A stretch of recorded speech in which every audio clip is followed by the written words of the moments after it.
Segunda-feira é dia de deputado Arnaldo Faria de Sá. Se você tem dúvidas, mande para a nossa produção. O e-mail é fácil, noticiasemais@cnt.com.br. Tudo bem, deputado? Boa tarde e obrigada pela sua presença. Obrigado ao Cedri, obrigado também ao Leão, telespectadores do CNT. É um prazer toda segunda-feira estar aqui com vocês. Pois é, a gente tem perguntas de telespectadores. Vamos a elas. Deputado, a empresa pode obrigar o funcionário a fazer o seguro de saúde da empresa? Não, você não é obrigado a fazer o seguro de saúde da empresa. Você pode fazer o que você quiser. Normalmente, o seguro de saúde da empresa é um seguro coletivo. E o plano coletivo tem um custo menor do que o plano individual. Você não é obrigado a fazer, não. Você, de repente, mesmo sendo no coletivo, se é um plano de saúde que você não tem confiança, você pode abrir mão do plano coletivo e fazer o seu plano individualmente. O deputado, tem uma pergunta aí sobre aposentadoria por doença. Vamos lá. Deputado, funcionário pode faltar ao trabalho para ir ao médico? Qualquer funcionário pode faltar para o trabalho e ao médico. Não tem nenhuma dificuldade, nenhum problema. Você leva um atestado provando que naquele dia que você deixou de trabalhar, você teve um atendimento médico. Agora, você não pode chegar lá na empresa e dizer, olha, eu fui no médico ontem sem nenhum atestado. Aí você vai perder o dia. Mas se você levar o atestado, você pode. E se você ficar doente, ficar afastado, os primeiros 15 dias do afastamento, quem tem que pagar é a empresa. A partir do 16º dia, o auxílio-doença é por conta da Previdência Social. E agora sim, vamos saber se aposentado por doença, vamos saber essa dúvida. Deputado, o aposentado por doença pode voltar a trabalhar? Aquele que estiver aposentado por invalidez não pode voltar a trabalhar. Se voltar a trabalhar, suspende a aposentadoria por invalidez. Então, cuidado, porque de retomar posteriormente, uma segunda vez, um auxílio-doença e, consequentemente, uma aposentadoria por invalidez é muito difícil. Se você já está aposentado por invalidez, não retorne ao trabalho, sob pena de perder a sua aposentadoria. E é muito difícil você recuperar. Agora uma dúvida sobre atraso no trabalho. Eu gostaria de saber se a gente chega uma hora atrasado ou meio período, se é obrigatório eles descontar um dia de trabalho da gente. Olha, se você tiver um atraso não contumaz, um atraso eventual, normalmente a empresa permite que você faça a compensação. Se você faltar meio-dia, a empresa pode descontar o meio-dia faltante. Se você trabalhou o resto do dia, não pode descontar o dia todo de você. O meio-dia está garantido. Agora, às vezes há essa maneira de parte do pessoal de impor. Se atrasar, você vai perder o dia. Não existe isso. Então, se vai atrasar, perder o dia, não trabalhe. Porque a empresa vai descontar o dia todo, você não trabalha mesmo. E agora uma pergunta sobre arrependimento de chefe. Deputado, se o chefe garante o aumento e depois volta atrás, o que fazer? Olha, se você tiver alguma prova que houve essa proposta de aumento e ela não foi consumada, você pode entrar no Justiça do Trabalho. Agora, se for só de conversa, só de boca, é bom de bico esse cara. Complicado, né? E agora uma pergunta importante sobre transportes e emprego. Deputado, dia de pano no sistema de transporte, a empresa pode descontar o meu dia?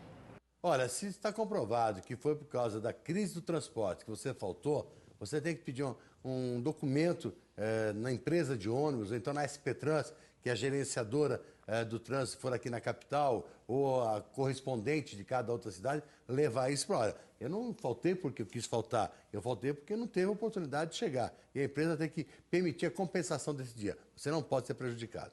E é dúvida sobre pagamento de vale transporte. Deputado, a empresa tem a obrigação de pagar vale transporte mesmo que a pessoa precise de metrô ou ônibus junto? Ela paga o vale transporte independente do sistema que você utiliza. Trem, ônibus ou metrô, qualquer tipo de operação está coberto pelo vale transporte. Se a empresa está alegando que o fato de você pegar o bilhete de integração não ter direito, está enganada. Pode procurar a Delegacia Regional do Trabalho ou o sindicato da sua categoria e cobrar essa posição em relação àquela empresa. Não pode a empresa estabelecer, olha, você tem vale transporte para pegar ônibus, você tem vale transporte para pegar trem. Não, de jeito nenhum. Você tem o transporte e vida de integração coberto pelo vale transporte. A gente continua com o deputado Arnaldo Faria de Sá no próximo bloco, mas antes um recadinho do Leão. Continuamos com o deputado Arnaldo Faria de Sá esclarecendo as suas dúvidas sobre previdência, aposentadoria e os direitos do trabalhador. A gente tem aqui uma pergunta da Cecília Teixeira, de Belo Horizonte, Minas Gerais. Diz o seguinte: tenho 58 anos e fui orientada na agência do INSS a contribuir somente uma vez por ano, sobre 11%, para não perder a condição de segurada. Completei 25 anos de contribuição, portanto, só conseguirei me aposentar por idade em abril de 2015. Esta orientação está correta? Olha, na verdade, o tempo de contribuição que você tem já é suficiente para você se aposentar quando completar os 60 anos. Você tem que ter no mínimo 15 anos de contribuição, você já tem 25. A orientação que te deram é para você não perder a qualidade de segurado, porque você pagando um mês durante um ano, você mantém a qualidade de segurado. Se você eventualmente precisar de algum atendimento da Previdência Social, auxílio-doença, o fato de você estar pagando pelo menos um mês por ano, você mantém a qualidade de segurado. Mas você, pelo tempo de contribuição, já tem um número de anos suficientes, pelo menos 15 anos, para se aposentar por idade, a mulher aos 60 anos e o homem aos 65. Deputado, tem uma pergunta aqui da Neta Marques, ela diz assim: faço 60 anos em 2014, eu também, viu, Neta? Ela diz assim: tenho 10 anos de contribuição. Ela diz: posso me aposentar ou tenho que continuar pagando até completar os 15 anos? Tem que completar os 15 anos. Sem 15 anos, você não tem direito de aposentadoria, não. É o mínimo de contribuição que você precisa ter, e 60 anos de idade mulher, 65 anos homem. Em qualquer condição, pelo menos 15 anos de contribuição. Ô, deputado, e hoje o INSS começa a pagar a primeira parcela do 13º salário?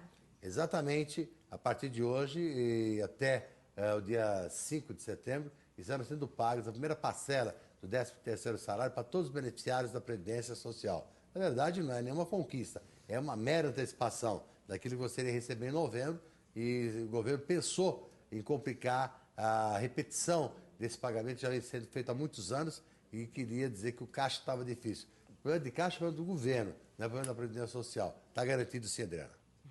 Maravilha. E a situação econômica está sob controle, deputado? Infelizmente não, Leão. Triste dizer isso, está um descontrole só.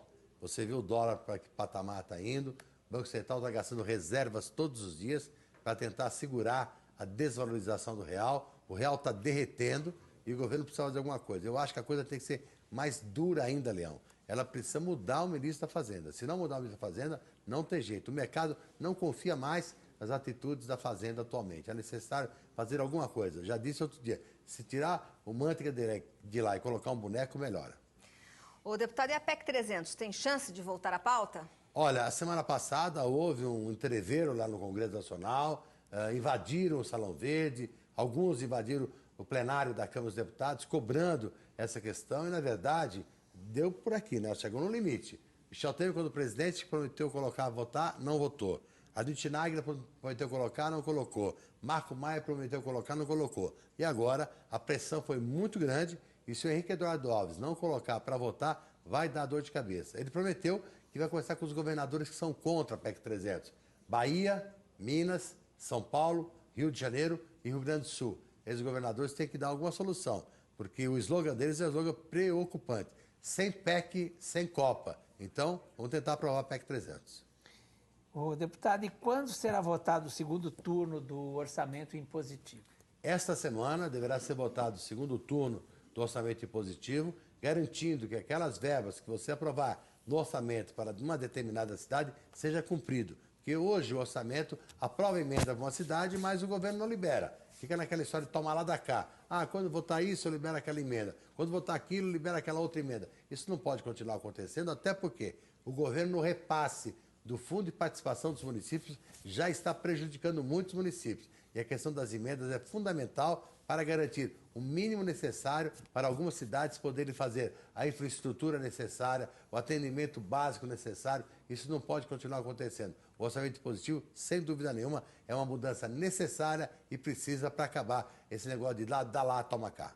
Porque esse orçamento impositivo, ele faz com que a verba efetivamente chegue ao local em que foi prometido, obrigatoriamente. O que deve acontecer, Adriana, na votação do Senado, o governo vai fazer uma proposta de que parte de orçamento impositivo obrigatoriamente seja para a saúde. Isso não vai ter problema, quase todos os parlamentares concordam, 30%, 20%, 40%. Esse percentual ser obrigatoriamente na área da saúde. Isso que deve acontecer e será positivo. Falando em área da saúde, deputado, qual é a sua opinião sobre a chegada dos médicos cubanos ao país? Olha, eu sou um pouco crítico em relação a isso, Adriana, porque o Brasil não precisa de mais médicos, não. O Brasil precisa, na verdade, de gestão na saúde e recursos. A tabela SUS faz 12 anos que não é reajustada. E por isso que você tem tantos problemas no atendimento à saúde. 60% dos atendimentos SUS são pelas Santas Casas. Santas Casas estão tudo quebradas, não tem mais sustentação nenhuma. E o governo precisa dar recursos para isso. Só tem reajuste da tabela do SUS alta complexidade. Os hospitais de ponta, INCOR, Albert Einstein, Sírio-Libanês, esses têm reajuste da tabela do SUS. Mas lá embaixo, na enfermaria, no atendimento básico, não tem reajuste há 12 anos. Por isso a situação está muito complicada. Então o Brasil não precisa de mais médicos, precisa, na verdade, de gestão e recursos. Mas essa proposta final dos médicos cubanos era o que o governo queria desde o começo. Só que mascarou, trouxe um médico argentino, um médico português, um médico espanhol, e alguns brasileiros estavam fora, e na verdade queriam era isso mesmo, trazer os cubanos. Isso vai dar muita confusão, porque os cubanos não são contratados direto pelo Brasil, como os outros foram contratados. São contratados da OPAS, Organização Pan-Americana de Saúde, que vai ficar com uma parte, vai passar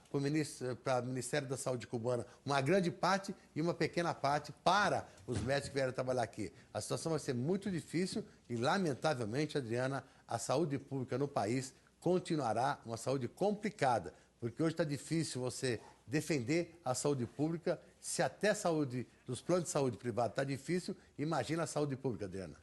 Porque ninguém é contra a chegada dos médicos aonde precisa. O problema é como isso está sendo feito, né, deputado? E como o senhor próprio falou aí, apenas uma pequena parte do salário vai para esses médicos e tem outras polêmicas envolvendo isso tudo. Já ouvi falar também que, por exemplo, se eles pedirem asilo ao país, o Brasil já falou que não vai dar. Quer dizer, é uma situação Mas, na verdade, bem Adriana, complicada. essa questão do asilo, por exemplo, eles não precisam pedir para o Brasil, não. Eles podem ir, por exemplo, no consulado americano e pedir o visto humanitário do consulado americano, vai valer, e ele não vai precisar voltar para Cuba, não.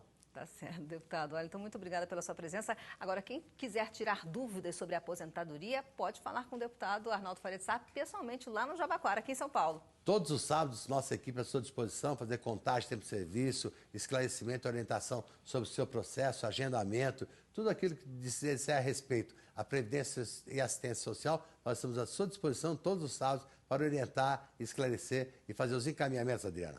E você quer garantir os seus direitos? Tem o Estatuto do Idoso. Estatuto do Idoso é só você ligar para DDD 11 5015 0500, repetindo, DDD 11 5015 0500, está aí na tela o número. Liga para a gente, manda para você o exemplar do Estatuto do Idoso com apoio da CNT pelo correio. Muito obrigada pelas suas informações e pela sua presença aqui. A gente aguarda o senhor na próxima segunda-feira. Obrigado pela oportunidade, Adriana, Leão, um abraço a todos vocês. Segunda-feira que vem de volta aqui na CNT.